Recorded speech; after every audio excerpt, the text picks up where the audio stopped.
విరామం తరువాత భక్తి విశేషాలకు తిరిగి స్వాగతం. సంక్రాంతి పండగ వచ్చిందంటే చాలు పట్నం వాసులు పల్లెబాట పడతారు. ఊళ్ళో పండుగ చేసుకునేందుకు మూటాముళ్ళు సర్దుకుంటారు. నగరం రహదారులు నిర్మానుష్యంగా మారితే పల్లెల్లో మాత్రం పండుగ వాతావరణం నెలకొంటుంది. ఇక ఆర్టీసీ, ప్రైవేట్ ట్రావెల్స్, రైళ్ల సందడి గురించి ప్రత్యేకంగా చెప్పనవసరం లేదు. జనం రద్దీతో కళకళలాడుతుంటాయి.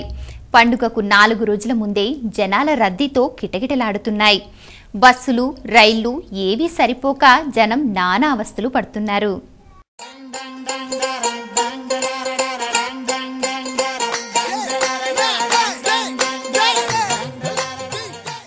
కొత్త రాష్ట్రాలు ఏర్పడ్డాక కొత్త సంవత్సరంలో తెలుగు ప్రజల తొలి పండగ సంక్రాంతి వచ్చేసింది. తెలుగు ప్రజలందరికీ ఇది పెద్ద పండగ. ఈ పండగ వచ్చిందంటే చాలు పల్లెల్లో సంబరాలు అంబరాన్నంటుతాయి. వాకిళ్ల ముందు ముగ్గులు, గంగరెద్దులు, హరిదాసులు, కోడి పందాలు, పిండి వంటలు, భోగిపళ్ళు ఒక్కటేమిటి ఆ సరదాలు చూసి తీరాల్సిందే.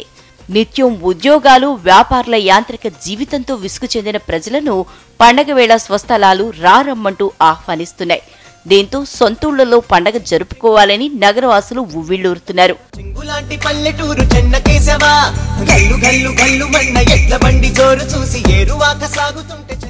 రెండు తెలుగు రాష్ట్రాల్లో ప్రభుత్వాలు పండగ సెలవులు ఇవ్వటం ప్రజలకు కలిసొచ్చింది. సంక్రాంతిని మరింత బాగా జరుపుకునే అవకాశం రావడంతో జనం సకుటుంబ సమేతంగా ఊళ్లకు బయలుదేరుతున్నారు. హైదరాబాద్ నుంచి వెళ్తున్న అన్ని రహదారులు ఊళ్లకు దారి చూపుతున్నాయి. ఆంధ్ర ప్రాంతంలో సంక్రాంతి మరింత ఘనంగా జరుగుతోంది. ఉద్యోగాలతో ఏ ప్రాంతంలో ఉంటున్నప్పటికీ ఈ పండగకు ఊళ్లలో ఉండాలని జనం భావిస్తారు. దీంతో హైదరాబాద్ నుంచి వైజాగ్, విజయవాడ, రాజమండ్రి, ఒంగోలు వెళ్లే బస్సులు, రైళ్లు కిక్కిరిసిపోతున్నాయి. ముఖ్యంగా విజయవాడకు వెళ్లే 9వ నెంబర్ జాతీయ రహదారి వాహనాల రాకపోకలకు సందడిగా మారింది. నేషనల్ హైవేపై వాహనాలు వరుసపెట్టి రైరయ్యమంటూ దూసుకెళ్తున్నాయి. మేము డైరెక్ట్ గా విజయవాడ లగ్జరీలు ఉంటాయి, అట్నుంచి అయితే ప్రశాంతంగా ఎక్కించుకుంటాం. ఇటు నుంచి అంటే విజయవాడ కోదాడ లేవని మాకు చాలా ఇబ్బంది పెడుతున్నారు. అందుకని కోదాడ స్పెషల్గా అయితే బాగుంటుంది. సూపర్ లగ్జరీ అయితే నాన్ అవైలబుల్, రిజర్వేషన్లో కూడా అవైలబిలిటీ లేదు. ఇప్పుడు అడిగి వస్తున్నాం. అంతకుముందు రిజర్వేషన్ కూడా చూసాము, ఒక 5 days వరకు కంటిన్యూస్గా లేవన్నారు. సో తప్పక ఇక్కడ డిలాక్స్లో కానీ వేరే వాటిలో కానీ నాన్ ట్రాన్స్పోర్టేషన్ లేదు. సంక్రాంతి సీజన్ రద్దీని క్యాష్ చేసుకునే పనిలో పడింది ఆర్టీసీ. ప్రయాణికుల రద్దీకి తగ్గట్లు అదనపు బస్సులను స్పెషల్ సర్వీసుల పేరుతో నడుపుతోంది.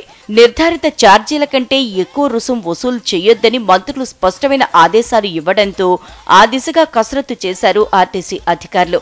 జంట నగరాల్లో ప్రధాన బస్టాండ్లు ఎంజీబీఎస్, జేబీఎస్లు జనం తాకిడితో రద్దీగా మారాయి. ఊళ్ళకి వెళ్లే బస్సులు సామర్థ్యాన్ని మించి ప్రయాణికుల్ని మోసుకెళ్తున్నాయి.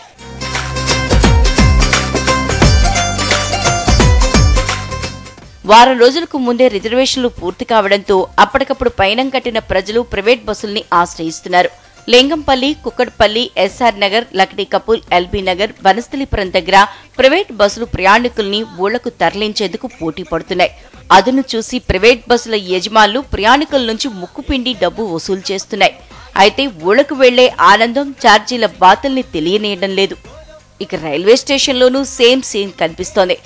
హైదరాబాద్, సికింద్రాబాద్, కాచిగూడ రైల్వే స్టేషన్లు ప్రయాణికులతో కిక్కిరిసిపోయాయి. రిజర్వేషన్లు దొరకని వారు జనరల్ బోగీల్లో సరిపెట్టుకుంటున్నారు. పండగ సీజన్ ని దృష్టిలో పెట్టుకుని దక్షిణ మధ్య రైల్వే ఏకంగా 50 ప్రత్యేక రైళ్లను నడుపుతున్నప్పటికీ అవి ప్రయాణికుల డిమాండ్ కు సరిపోవడం లేదు. పిల్లలతో ఇబ్బంది అయిపోతుంది సార్, అది విషయం. చాలా మంది నిలబడిపోయాం ట్రైన్ లేక. 4 రావాల్సిన ట్రైన్ రాలేదు, 3కి రావాల్సింది. చాలా ఇబ్బందితో వెళ్తున్నాం మేము. చాలా మంది జనాలతో కిక్కించుకొని వెళ్తున్నాం. 2-3 ట్రైన్లు ఎక్స్ట్రా చేస్తే మాకు అదే చాలు. నేను మిర్యాల కూడా వెళ్ళాలనుకుంటానండి. ఎప్పుడు అసలు ఇలాంటి సిచ్యువేషన్ ఎదురుగాలేదు.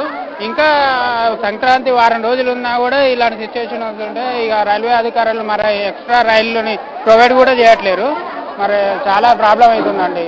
ఏడాది ఆరంభంలో వచ్చే సంక్రాంతి పండుగను తొలిసారిగా తెలుగు ప్రజలు ఈ 2 రాష్ట్రాల్లో జరుపుకోబోతున్నారు.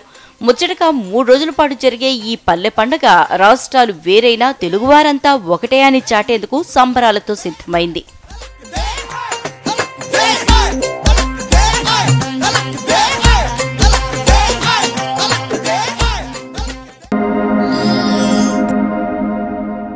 హైదరాబాద్ చిక్కడపల్లి వివేక్ నగర్లోని ఆంజనేయ స్వామి ఆలయంలో ధనుర్మాసం సందర్భంగా ప్రత్యేక పూజలు నిర్వహించారు.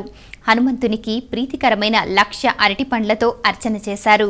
అనంతరం అరటి పండ్లను భక్తులకు వితరణ చేశారు. అన్నదానం చిదంబర శాస్త్రి పాల్గొని పూజ నిర్వహించారు. ఈ కార్యక్రమంలో భక్తులు అధిక సంఖ్యలో పాల్గొన్నారు. అంజనాతనయుడైన హనుమంతుడు అంజనాతనయుడైన హనుమంతుడు రంజిత మతంగ పర్వత హనుమంతుడు అంజనాతనయుడైన హనుమంతుడు రంజిత మతంగ పర్వత హనుమంతుడు అంజనాతనయుడైన హనుమంతుడు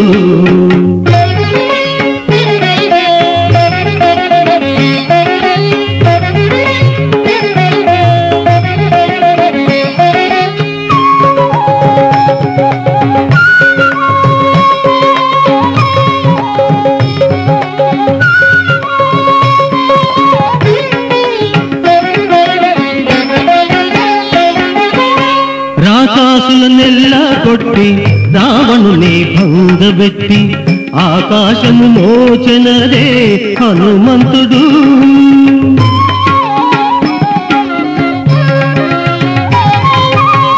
రాకాసులనెల్లా కొట్టి రావణుని భంగబెట్టి. హైదరాబాద్ ఎన్ గార్డెన్ ఆవరణలో జరిగిన అఖిలాంధ్ర సాధు పరిషత్ స్వర్ణోత్సవ మహాసభలు ఘనంగా ముగిశాయి. 3 రోజుల పాటు జరిగిన ఈ సాధు పరిషత్లో రాష్ట్రంలోని ప్రముఖ పీఠాధిపతులు, సాధువులే కాకుండా దేశంలోని ప్రముఖ పీఠాధిపతులు పాల్గొన్నారు. 3వ రోజు కార్యక్రమంలో భాగంగా సాధు పరిషత్ ఉపాధ్యక్షులు రామకోటి రామకృష్ణానందగిరి స్వాములు, విజయ రాజరాజేశ్వరి పీఠాధిపతులు వాసుదేవానందగిరి స్వాములు పాల్గొన్నారు. ఈ సందర్భంగా కైవల్యోపనిషత్తు అన్న అంశంపై పీఠాధిపతులు ప్రవచనాలు అందించారు.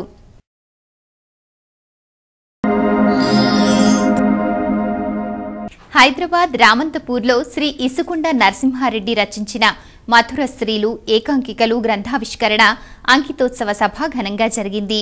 రాధా కళాభారతి సామాజిక సాహిత్య సాంస్కృతిక సంస్థ ఆధ్వర్యంలో ఈ కార్యక్రమాన్ని నిర్వహించారు. ఈ గ్రంథావిష్కరణలో పలువురు సాహితీవేత్తలు, రచయితలు పాల్గొన్నారు.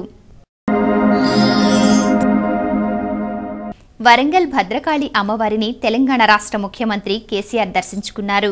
ఈ సందర్భంగా ముఖ్యమంత్రి కేసీఆర్ దంపతులు అమ్మవారిని దర్శించుకుని ప్రత్యేక పూజలు నిర్వహించారు. అంతకుముందు ఆలయ అధికారులు, అర్చకులు, వేద పండితులు పూర్ణకుంభ స్వాగతం పలికి దర్శన ఏర్పాట్లు చేశారు. అనంతరం వేద పండితులు అమ్మవారి ఆశీర్వచనాలు, తీర్థప్రసాదాలు అందజేశారు.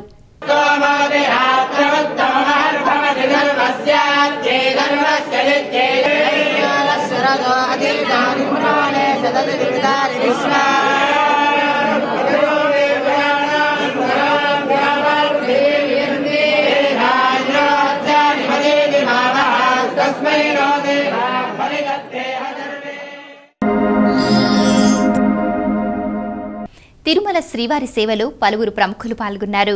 ఉత్తరప్రదేశ్ ముఖ్యమంత్రి అఖిలేష్ యాదవ్, కేంద్ర ఎన్నికల కమిషనర్ సంపత్, ఆంధ్రప్రదేశ్ రాష్ట్ర వైద్య ఆరోగ్య శాఖ మంత్రి కామినేని శ్రీనివాసులు వేర్వేరు సమయాల్లో కుటుంబ సమేతంగా తిరుమల వెంకటేశ్వర స్వామి వారిని దర్శించుకున్నారు. దర్శనానంతరం వేద పండితులు రంగనాయక మండపంలో ఆశీర్వచనాలు అందించగా టీటీడీ అధికారులు తీర్థప్రసాదాలు అందజేశారు. భక్తి విశేషాలు ముగించే ముందు ముఖ్యాంశాలు మరోసారి. భద్రాద్రి క్షేత్రంలో వైభవంగా రాపత్తు ఉత్సవాలు, కల్కి అవతారంలో అనుగ్రహించిన సీతారాముడు. రేపటి నుంచే శ్రీశైలంలో సంక్రాంతి బ్రహ్మోత్సవాలు, అయ్యప్ప భక్తులతో సందడిగా మల్లన్న దేవస్థానం. కొత్తకుండ వీరభద్రుడి బ్రహ్మోత్సవాలు ప్రారంభం, కనుల పండువగా వీరభద్రుడి కళ్యాణ మహోత్సవం.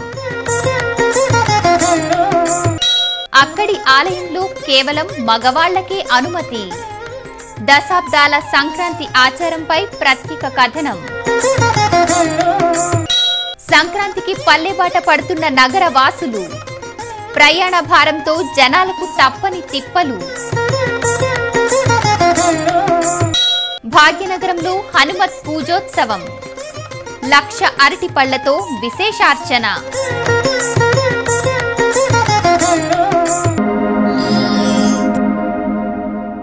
ఇవి ఈనాటి భక్తి విశేషాలు. తదుపరి ఆధ్యాత్మిక వార్తావాహిని భక్తి విశేషాలలో మళ్ళీ కలుద్దాం. అంతవరకు సెలవు.